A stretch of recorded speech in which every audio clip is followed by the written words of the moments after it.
এখন আপনাদের জানাবো স্ট্রোক রোগীদের কোন খাবারগুলো এড়িয়ে চলতে হবে। 1 নম্বর হচ্ছে বেশি লবণযুক্ত খাবার খাওয়া যাবে না। অতিরিক্ত লবণ সমৃদ্ধ যে খাবারগুলো আছে সেগুলো এড়িয়ে চলতে হবে। যদি আপনি অতিরিক্ত লবণযুক্ত খাবার খান সেক্ষেত্রে আপনার স্ট্রোকের ঝুঁকি বেড়ে যেতে পারে। 2 নম্বর হচ্ছে অতিরিক্ত তেল চর্বিযুক্ত খাবার আপনাদের এড়িয়ে চলতে হবে। গরুর মাংস, গরু ছাগলের পায়া এগুলো আপনাদের এড়িয়ে চলতে হবে।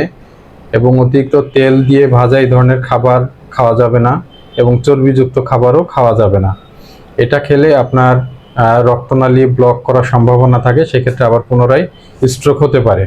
3 নম্বর বেশি মিষ্টি এবং চিনিযুক্ত খাবার খাওয়া যাবে না। এটা আপনার শরীরে ডায়াবেটিক্সে হতে পারে এবং শরীরের ওজন বেড়ে যেতে পারে, যেগুলোর ক্ষেত্রে ম্যাক্সিমাম আপনার স্ট্রোকের ঝুঁকি বৃদ্ধি করে। 4 নম্বর ধূমপান এবং অ্যালকোহল, যেগুলো স্ট্রোকের রোগীর সবথেকে বড় শত্রু।